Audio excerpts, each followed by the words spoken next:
Asia মহাদেশের মধ্যে সর্বপ্রথম ফোকলোর ডিপার্টমেন্ট মানে লোক সংস্কৃতি বিভাগ,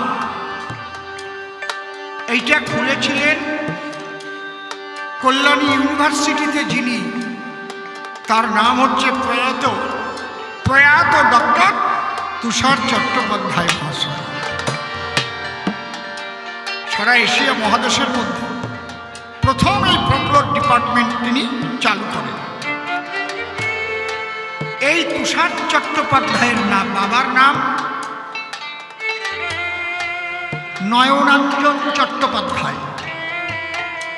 নয়নাঞ্জন চট্টোপাধ্যায়ের বাবার নাম দুর্গাচরণ চট্টোপাধ্যায়। ওই যে বাড়িতে পুকুর কাটতে ব্যাঙ উঠেছিল না, সেটুও লাগানো ওই বাড়ি। আরে তারক ঘোষের বাড়ি, কাছে বাড়ি। অনেকে জানে না, আজকে শুনে যাও। আমি অসীম সরকার তুষারবাবুর সঙ্গ করেছি একাধিকবার। যখন শ্রদ্ধেয় বিরাটদা প্রথম ডক্টরেট করবার জন্য এই মতুয়াদের নিয়ে তুষারবাবুর আশ্রিত হয়ে ঘুরেছিল, তখন আমি তাকে সাথ দিয়েছি। তুষারবাবু এত মতুয়া ছিলেন, ওনার চোখের জল মার্বেলের মতো গোল হয়ে হয়ে ছিটে পড়ত হরিনামে। বুঝতে পারছেন? জীবনে পৈতা নেন। আমি জিজ্ঞেস করেছি, পৈতা নেননি কেন? মতো হতে গেলে পৈতা নিলে হয় না বাবা। পৈতা নিলে যে আমার ব্রাহ্মণের অহংকার বাড়বে, আমি পৈতা নেইনি। আমি সবার সঙ্গে মিশে যাই হরিনাম করে।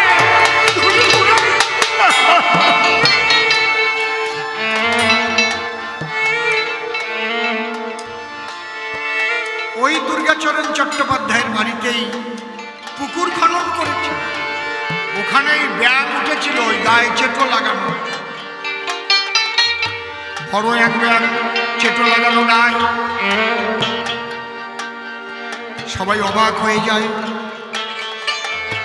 বিভিন্ন জায়গা থেকে পণ্ডিত আনলো, এর কারণ কি কেউ বলতে পারে।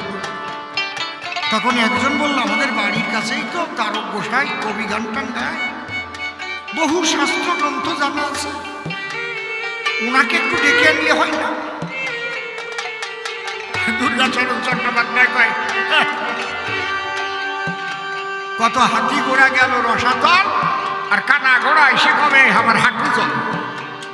বড় বড় পণ্ডিত নিয়ে আসলাম, তারা পারল না, আর ওই কারা কবি গান গায়ও পারবে? একজন কয়, না বাবু, উনি খালি কবি না, উনি যে কি তা আমিও বলতে পারবো। কয়টা নিয়ে আসো, ডেকে নিয়ে আসো। ডেকে নিয়ে আসো। তারক গোসাই বললো, আমি বললে বিশ্বাস করবে না? বলো দেখি কি ব্যাপার। বলে, এই ব্যাঙটা হচ্ছে আগের জন্মে ছিল একটা কামুক গুরু, লোভী গুরু।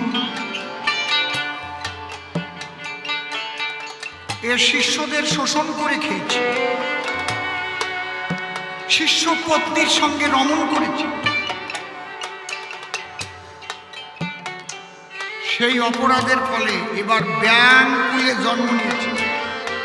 আর যে শিষ্যগুলো ছিল, সেই শিষ্যগুলো চেটো হয়ে গুরুর গায়ে লেগে তারা বলছে, গুরু তুমি আমাদের যেভাবে শোষণ করে খেয়েছো, আমরাও তোমার গায়ে বসে রক্ত শোষণ করে খাবো। সারা না ওই সত্যি গুরুর মধ্যে শিষ্য। দুর্গাচরণ চট্টোপাধ্যায় বলল, তোমার কথা বিশ্বাস করতে হবে, তার কারণ কি? তোমরা কবি গান গাইয়ে বেড়াও, সত্যি ডেরে মিথ্যা করো, মিথ্যা ডেরে সত্যি করো, আমরা জানি না।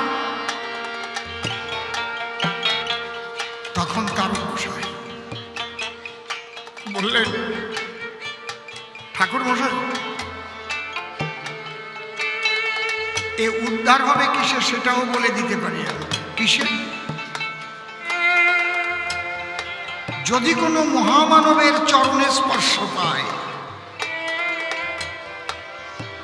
যদি কোনো মহামানবের চরণে স্পর্শ পায়, তাহলে এই জন্ম থেকে গুরু শিষ্য উদ্ধার হয়ে যাবে।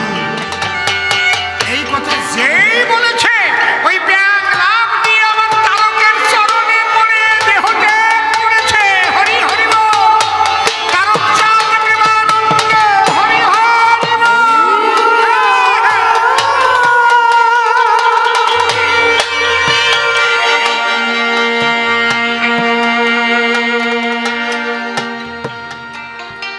তখন দুর্গাচরণ চট্টোপাধ্যায় কেঁপে উঠেছে, এ কোন মানুষ?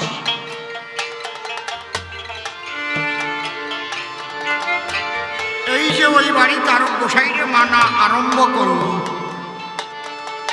খুব লক্ষ্য করে শুনবেন।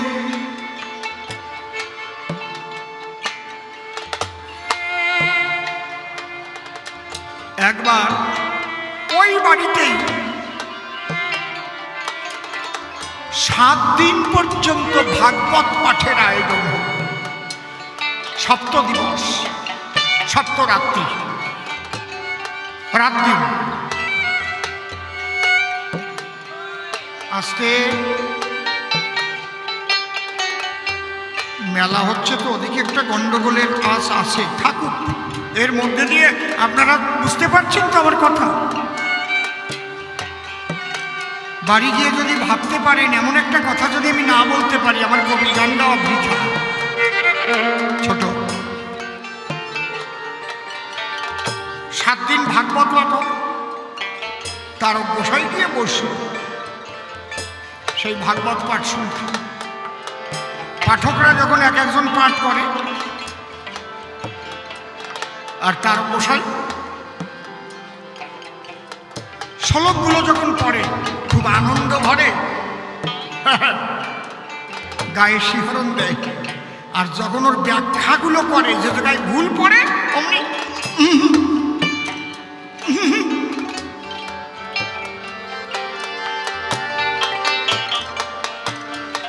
পাঠকরা কিন্তু লক্ষ্য করেছে। তখন পাঠকরা ডেকে বলছে, আচ্ছা আপনি কে? এইভাবে আপনি ভাগবত পাঠের সময় আপনি বাধা দিচ্ছেন, তার মানে আমাদের হচ্ছে না। আমি যদি কোনো ভুল ব্যাখ্যা করি, কেউ তো এরকম ঠিক পাবো না। এই গানটা বিজয় সরকারের গান, ওনার নাম দিয়ে গেল কেন? কি বুঝেছেন কি বলছি? পোষা পাখির গান যদি আমি আমার নাম দিয়ে গাই, তাহলে আপনারা কি করবেন? হবেন না। বলছে বলো এইভাবে আলু ঝুল দেও কেন? বলছে আপনারা এত সুন্দর শ্লোকগুলো ব্যাখ্যা করছেন, কিন্তু যখন শ্লোকে টিকা করছেন, তখন আপনাদের কোথাও কোথাও মনে হয় ত্রুটি হচ্ছে। আর এত বড় কথা, আমরা নবদ্বীপের পণ্ডিত, আদ্য মধ্য কাব্য তীর্থ পাশ করা, আমরা সব ভাগবত না। তুমি কে? তখন বলছে কোথায় ভুল আছে বলতে হবে। তখন বলছে তাহলে ভাগবত ধরুন। আরে আমার তার উপরে ভাগবতের প্রথম শ্লোক থেকে তার গোসাই শেষ শ্লোক পর্যন্ত ভাগবত হাতে নিয়ে দেখে বলে নাই, এবং কোন শ্লোকে ভুল হয়েছে তার খাঁটি ব্যাখ্যা কি তার গোসাই তখন ওই ব্যাখ্যা করছে। আর প্রথম থেকে শেষ শ্লোক পর্যন্ত আমার তার গোসাই ওখানে বসে সব বলে দিয়েছে। তখন ওই 7 জন ভাগবত পাঠক দুর্গাচরণ চট্টোপাধ্যায়কে ডেকে বললেন, আপনার বাড়ির পাশে আমরা তো গ্রন্থ ভাগবত পড়ি, আপনার বাড়ির পাশে জ্যান্ত ভাগবত বসবাস করে, আপনি বুঝতে পারেন নাই। সেদিন থেকে তাকে উপাধি দিল তারক ভাগবত, উপাধি দিল। প্রেমানন্দে হরি হরি বল, হরি বল, হরি বল।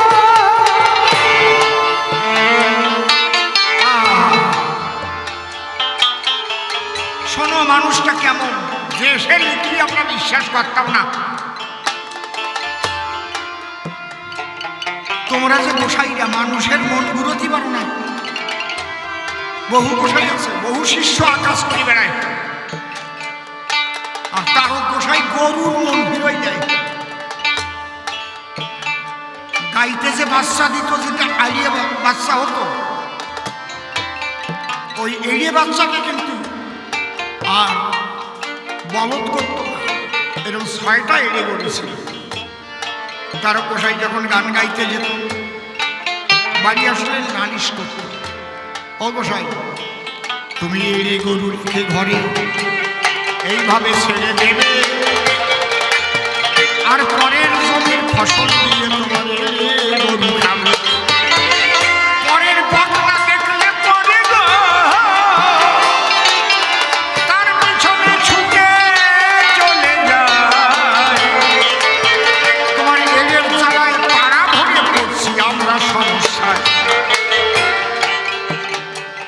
তখন তার গোসাই গোলগাড়ি গিয়ে 6টা এড়ে গরুর গায়ে হাত দিয়ে বলছে, তোদের জন্য বদনাম হচ্ছে, আর তোরা অন্য কোনো বদনা বা গাভীর কাছে যাবি না, পরের জমির ফসল আর খাবি না। এড়ে গরু চোখের জল ছেড়ে দিয়েছে আমার তারকে কথায়। সেদিন থেকে ওই 6টা এড়ে ঘুরত না কারো বকনার পিছে। আমার তারকের বাপকে গরুর মন ভুলে গেছে। এর নাম তারক, এর নাম তারক গোসাই। সাধারণ মানুষ ভেবেছ নাকি তারক গোসাইকে? এইবার তারক গোসাই কি দেখে হরিচাঁদকে ঈশ্বর লিখল?